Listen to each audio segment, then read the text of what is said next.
আসসালামু আলাইকুম, নাহিদ সুইশে স্বাগতম।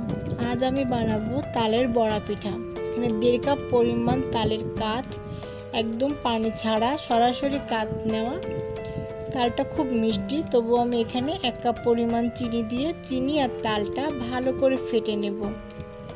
জীবনে প্রথম নিজে হাতে তালের কাঠ তৈরি করেছি, এ থেকে আবার পিঠাও বানাচ্ছি। আপনাদের তাল যেরকম সে অনুযায়ী আপনারা মিষ্টি যেমন পছন্দ করেন সেভাবে নেবেন। এখানে আমি চায়ের কাপের 1 কাপ পোলাওয়ের চাল গ্রাইন্ডারে গুঁড়ো করে নিয়েছি। আমি ভেজাইনি, শুকনো চাল। এখানে একটু সুজি সুজি ভাব আছে, যাতে করে ভেতরটা খুব সুন্দর একটা ফোলা ফোলা ভাবে তৈরি হয়, পিঠাটা শক্ত হবে না। প্রথমে আমি এই চালটার গুঁড়ো ভালো করে মিশিয়ে নেব। চিনিটাও এর মধ্যে পুরোপুরি গলে যাবে। 1 চিমটি লবণ দিয়ে নেবেন, যাতে চিনির স্বাদটা খুব ভালো আসে। তারপরে আমি এখানে খুব সামান্য পানি, সিকি কাপেরও অর্ধেক পানি নিয়ে আমি সাথে মিশিয়ে দিলাম, যাতে চালটা যদি ফুলতে চায়, চালের গুঁড়া যদি পানি শোষণ করতে চায় তাহলে করতে পারবে, ময়েস্ট হয়ে যাবে। আমি এটা ভালো করে গুলিয়ে রেখে দেব। ঠিক ভাজার কিছুক্ষণ আগে আমি এতে নারকেল দেব। ভালো করে ফেটতে হবে, এতে ভিতরে বাবল না থাকে, চিনি দলা করা না থাকে, সম্পূর্ণটা গলে যায়। ফেটা যত ভালো হবে তত সুন্দর পিঠা তৈরি হবে।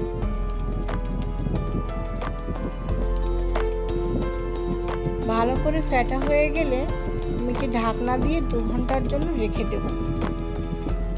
2 ঘন্টা পরে আমি ঢাকনাটা খুলে দেখলাম এটা যতখানি পানি শোষণ করেছে ঠিক আছে। আমি এর মধ্যে নারকেল কোড়া ব্যবহার করলাম।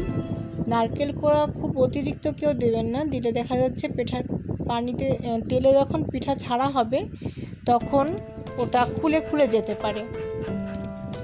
তাই আপনারা পরিমাণ মতো নারকেল দেবেন, টেস্ট অনুযায়ী অবশ্যই।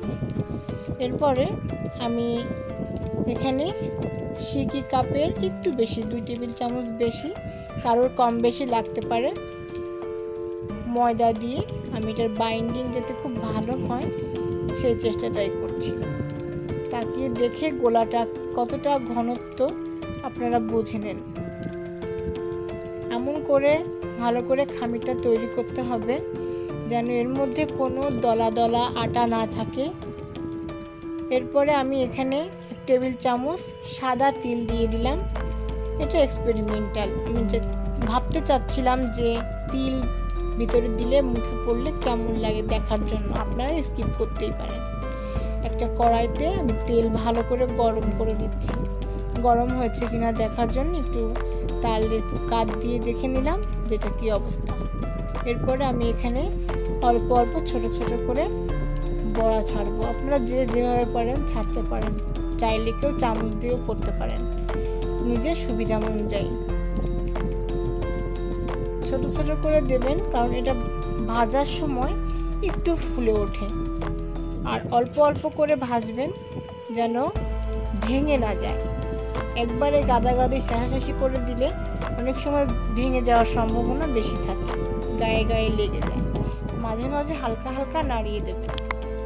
আমার চ্যানেলটির কোনো রান্না আপনাদের যদি ভালো লেগে থাকে তবে অবশ্যই চ্যানেলটিকে সাবস্ক্রাইব করবেন, লাইক করবেন, রান্না কেমন হয়েছে জানিয়ে কমেন্ট করবেন এবং নিয়মিত ভিডিওটি পেতে বেল আইকনে ক্লিক করবেন। একদম মিডিয়াম আঁচে তালগুলো ভাজতে হবে। তাল না, সরি, পিঠা, তালের বড়া, এগুলো ভেজে নিতে হবে যাতে খুব বেশি পোড়া লেগে না যায়। এজন্য একটু ঘন ঘন নাড়াচাড়া করে দিতে হবে, উল্টিয়ে পাল্টিয়ে খুব সুন্দর করে ভাজতে হবে। আমি আপনাদের পুরো পিঠাগুলো ভেজে দেখাতে পারবো না, আমি 1 খোলা ভেজে আপনাদেরকে দেখাচ্ছি এবং সম্পূর্ণটা হয়ে গেলে তখন আমি আপনাদেরকে দেখাবো, কারণ পুরো ভিডিওটা দেখাতে গেলে খুব দীর্ঘ সময় লেগে যায়। এটা তো ছোটোখাটো সময়ের ব্যাপার না। তাই দেখুন পিঠাগুলো খুব সুন্দর একটা সোনালি ব্রাউন মানে কি, মানে ডিপ সোনালি কালার চলে আসবে, তখন পিঠাটা একটা ঝালঝিতে করে তেল ছেঁকে তুলে নিতে হবে। পিঠাটার উপরটা একটু মুচমুচে হবে এবং ভেতরটা ফ্লাফি হবে এবং খুব নরম তুলতুলে মতন হবে। এতে যেন লক্ষ্য রাখবেন ময়দা বা চালের গুঁড়ার পরিমাণ অতিরিক্ত না হয়, তবে তালের ফ্লেভার টেস্ট সবই চলে যাবে। এভাবে করে আমি আমার বানানো সম্পূর্ণ পিঠাগুলো তৈরি করে নিলাম।